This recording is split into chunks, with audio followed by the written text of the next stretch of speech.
저희가 전체적인 소비 트렌드 그리고 농산, 수산, 축산 그리고 소비자들이 오프라인 쇼핑, 온라인 쇼핑을 어떻게 이해하고 왜 거기서 소비를 하고 있고 그런 소비 행태 인식 변화는 지금 우리에게 어떤 의미가 있고 우리는 무엇을 해야 되는지 간략히 짚어봤고요.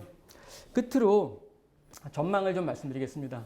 전망이라고 하는 것이 저희가 막 미래를 예측하는 기관은 아니고요.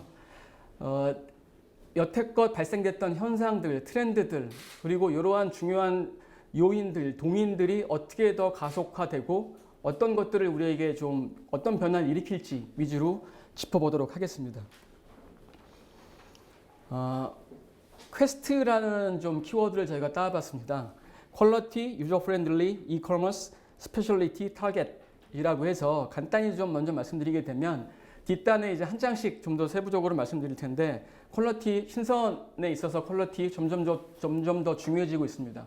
명확한 메시지, 먹는 것들에 대한 안정, 그리고 좀 더 말씀드리게 되면 환경 친화적인 포장재 이런 부분들 굉장히 소비자들이 중요하게 생각하고 있고 구매 요인으로 저희가 중요한 구매 요인으로 평가하고 있습니다. 편리성 중요하겠고요. 그 다음에 온라인 경험자가 지금 굉장히 다양하게 장년층이 온라인으로 넘어왔고, 그 다음에 이런 부분들에 대해서는 저희가 이제 어떤 고민을 해야 될지 다시 좀 말씀드리겠고요. 차별화된 경험 제공, 그리고 타겟 50대 이상의 장년층에 대한 부분들 이커머스하고 같이 연계해서 말씀을 좀 드리겠습니다. 여기는 이제 퀘스트로 저희가 좀 키워드를 뽑아봤고요. 퀘스트 이후에 마지막에는 해외 사례 간략히 말씀드리면서 본 발표를 마치려고 합니다. 퀘스트 지금 보시게 되면 다양한 온라인, 오프라인 유통에서 신선한 제품을 빨리 소비자 식탁에 가져다 드리려고 하는 노력들을 지금 굉장히 열심히들 하고 계시고요. 우측에 보시게 되면 이제 쿠팡, 보통 저희가 이제 쿠팡 인식하기에는 가격이 싸다, 배송이 빠르다. 라는 부분들. 하지만 이제 쿠팡 같은 경우에는 파인 테이블이라고 해서 프리미엄 신선을 취급을 합니다. 이 얘기인즉슨 뭐 객단가 측면에서도 도움이 되겠습니다만 그 전에 소비자들이 쿠팡에서 소비를 안 했던 분들을 끌어들일 수 있는, 그러니까 고객을 좀 더 이제 고객 스펙트럼을 넓힐 수 있는 전략적인 포지션으로 저희는 이해하고 있고요. 마켓컬리 프리미엄 신선 많은 이제 투자와 노력을 하고 있습니다. 품질, 신선, 그다음에 프리미엄 말씀을 좀 간략히 드렸고요. 그 다음에 이제 유저 프렌들리, 그러니까 반품이 쉽다. 이미 지금 그 월마트 같은 경우도 그 전에 벌써 작년, 재작년 사례긴 합니다만 온라인에서 사면 오프라인에 가서 아무렇게나 쉽게 반품을 쉽게 할 수 있도록 한다. 반품을 온라인에서도 쉽게 할 수 있게 한다. 이런 것도 굉장히 소비자들에 대한 저항감. 신선 같은 경우는 보통 이제 오프라인에서도 반품을 쉽게 사실은 할 수 있는 카테고리로 사람들이 생각하지는 않습니다. 소비자들이. 근데 온라인에서 할 수 있도록 한다.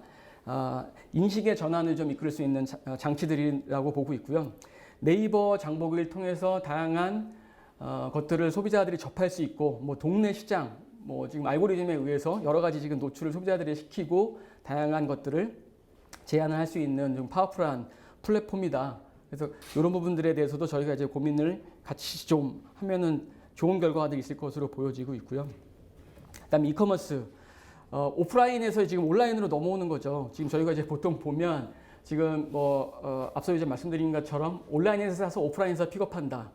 미국 같은 경우에는 워낙 이제 땅덩어리가 넓으니까 뭐 배송을 시키면 온라인으로 한 이틀, 3일 걸리기도 하고. 근데 월마트 같은 경우에 이제 저희가 말씀드리는 게 뒷단에서 이커머스도 나오겠습니다만 온라인에서 사서 오프라인에서 바로바로 픽업할 수 있도록 하는 것들도 이제 굉장히 강점이다. 배송력 강화에서도 굉장히 궤를 같이 할 수 있다. 이런 부분들. 그리고 비마트, 요마트 굉장히 재밌는 현상을 저희가 이제 목격하게 될 건데요. 비마트, 요마트 같은 경우에는 이제 잘 아시다시피 교외에 큰 물류 창고를 가지고 DC라고 저희가 소위 얘기하는 디스트리뷰션 센터를 가지고 운영하는 게 아니라 시내에 작은 물류센터에 가지고서 압축된 상품 가지고서 빨리빨리 이제 배송을 하는 그런 개념, 내지는 편의점과 소비자를 이어주는 개념, 굉장히 재밌는 것이고, 유통 생태계를 또 한 번 이제 다른 의미에서 진화시킬 수 있는 포맷으로 눈여겨보시면 될 것 같습니다.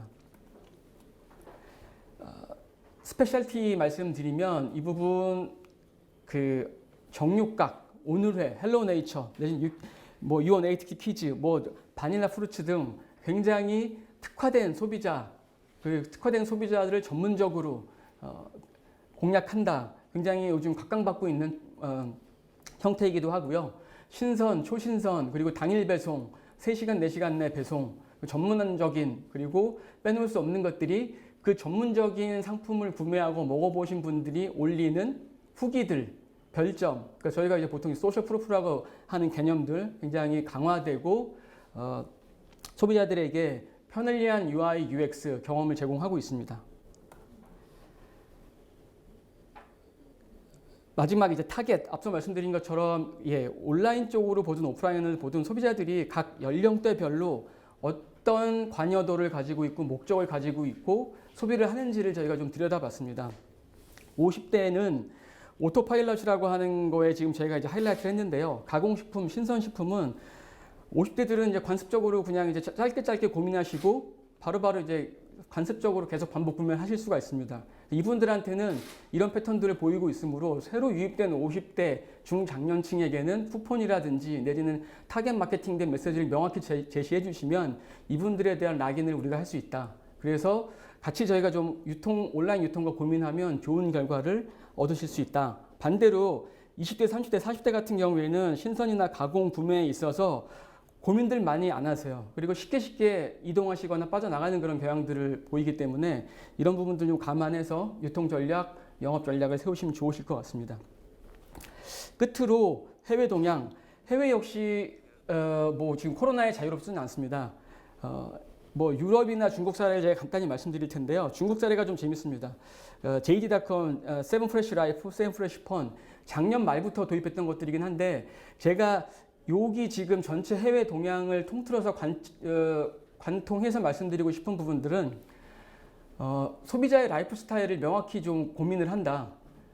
소비자 라이프 스타일을 명확히 이해하고 빅데이터 기반의 라이프 스타일 변화를 이해하고 명확한 나의 소비자에게 전달하고 싶은 메시지, 포맷을 굉장히 간단 명료하게 하면서도 침투율이 좀 높게 소구를 하고 있다. 그게 뭐 예를 들자면 환경에 대한 것이 됐든 내지는 전문직에 대한 것들이 됐든 근교에 계신 전업주부들이 됐든 내지는 이제 비건이라고 하는 채식주의자 분들을 위한 메시지가 됐든 명확하고 세부적인 메시지들을 가지고서 제안을 한다. 그리고 또 한 가지 코로나 같은 국가적인 위기 상황에서 유통이 소비자들에게 특히 취약층에게 어떤 메시지를 가지고 다가가고 어떻게 그들을 좀 보듬을 수 있을 것인가. 특히 이제 그런 측면에서 저희가 고민하는 먹거리들이 이런 유통의 따뜻한 마음, 그 다음에 전략적인 포지셔닝, 사회적인 기여와 같이 맞물렸을 때 어떻게 사회를 바뀔 수 있을지, 사회를 바꿔나갈 수 있을지 저희가 같이 고민하면 좋은 결과가 한국에서도 나올 수 있을 것이다 라고 저희가 좀 강조를 끝으로 드리면서 오늘 발표를 마치도록 하겠습니다. 네, 감사합니다.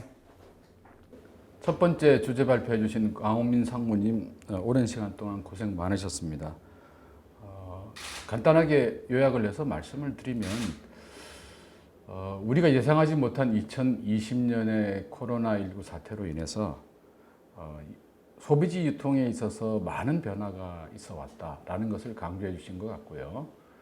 우선은 이제 전통적으로 외식 산업이 증가를 하고 있던 것에 비해서 2020년의 경우에는 내식의 비중이 상당히 많이 증가했다. 상대적으로 이런 측면을 강조해 주신 것 같고, 그다음에 오프라인 시장이 여전히 이제 높은 비중을 가지고 있음에도 불구하고 2019년도와 비교했을 때 온라인 시장의 성장세가 좀 두드러지게 나타나는 그런 특징을 가지고 있었다. 이렇게 볼 수 있고, 농식품 분야도 뭐 성장을 많이 했는데 구체적으로는 15%에서 한 27% 정도로 농수축산 부분에 발전이 있었다. 이렇게 설명을 해 주셨습니다.